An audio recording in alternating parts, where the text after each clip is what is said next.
প্রিয় ভিউয়ার, নাম না জানা বিজ্ঞানীদের কথা সপ্তম এপিসোডে আমি প্ল্যাঙ্কের যে আবিষ্কার ছিল কোয়ান্টাম তত্ত্বের, সেটা এত বেশি উন্নত ছিল এবং এত বেশি আধুনিক ছিল যে তখনকার সময়ে বেশ শিক্ষিত মহলে এটাকে ঠিক মতন নিতে পারছিল না এবং তারা অনেক সমালোচনা করেছিলেন। তারই একটি সমালোচনার অংশ আমি আপনাদেরকে তুলে ধরলাম প্ল্যাঙ্কের গবেষণার উপর একটি স্বীকারোক্তি হিসাবে।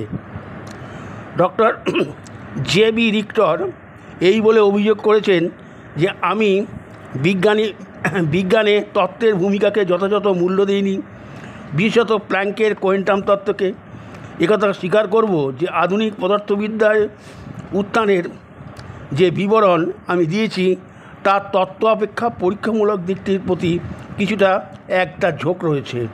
তার কারণ পরীক্ষামূলক বিজ্ঞান সম্পর্কেই আমার জ্ঞান আর অভিজ্ঞতা বেশি। আজ একথা বুঝতে খুব একটা অসুবিধা হয় না যে 19 শতকের রসায়নে, বিশেষত ভৌত রসায়নে, তাপ রসায়নে যেসব আবিষ্কার ঘটেছিল তার অনেকগুলি কোয়ান্টাম তত্ত্বের আলোক ছাড়া ব্যাখ্যা করা যায় না। কিন্তু সেদিন সেটা সম্ভব হয়নি। রয়িংটন ও বেকেরেলের সম্পূর্ণ অপ্রত্যাশিত ও অতাত্ত্বিক আবিষ্কার দুটির পরিণতিতে পরমাণু ঘটিত যেসব ব্যাপার জানা গেল, কোয়ান্টাম তার ব্যাখ্যা করতে সমর্থ হলো। এটাই ছিল সেই তত্ত্বের সবথেকে বড় সাফল্য।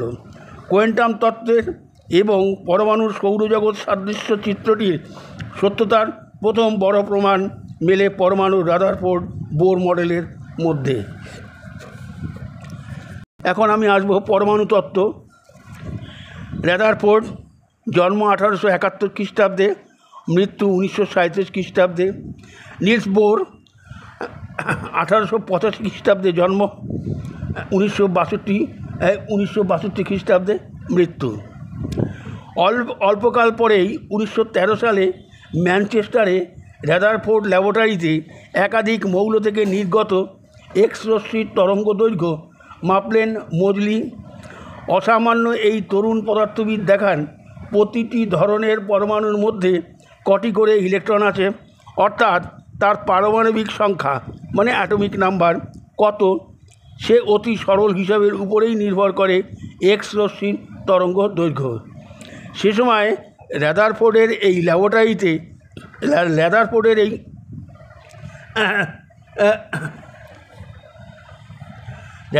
ওই চরিত্রগুণে সে যুগের শ্রেষ্ঠতম কয়েকজন পদার্থবিদদের সম্মিলন ঘটেছিল। এদের মধ্যে অন্যতম ডেনমার্কের তরুণ পদার্থবিদ নিলস বোর। তিনি 4টি পরস্পর ধারাকে একত্রিত করলেন। 1. বিক্ষেপণের পরীক্ষা, স্ক্যাটারিং এক্সপেরিমেন্ট, কঠিন কেন্দ্রক। 2. বহু আগেই 1825 থেকে 1898 কর্তৃক আবিষ্কৃত হয়েছিল বর্ণালী কম্পাঙ্ক সংক্রান্ত সরল নিয়মাবলী। 3. বিভিন্ন মৌল থেকে নির্গত এক্স রশ্মিসমূহের তরঙ্গ দৈর্ঘ্যের নিয়মানুগতা। এবং 4. প্ল্যাঙ্কের কোয়ান্টাম তত্ত্ব, যা কিনা এইগুলি এক সূত্রে গাঁথবে।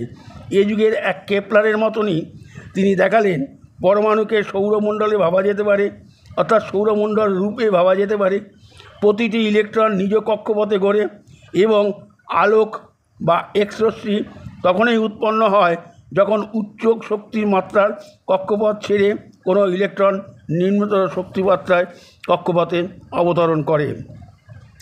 রাদারফোর্ড বোরের পরমাণু তত্ত্ব 20 শতাব্দীর এই পরমাণু সুপ্রতিষ্ঠিত হয়ে গেল। এই অর্থে সুপ্রতিষ্ঠিত যে পরমাণুর মধ্যে কটি ইলেকট্রন আছে। কেবল এই তথ্যটুকুর ভিত্তিতেই পরমাণুর ধর্ম সম্বন্ধে ভবিষ্যৎবাণী করা সম্ভব হলো। এ তত্ত্বের সাহায্যে কতগুলি নির্দিষ্ট কম্পাঙ্কের কোনো আলোই পরমাণু থেকে নির্গত হয় বা পরমাণুর দ্বারা শোষিত হয় তার কারণও ব্যাখ্যা করা গেল।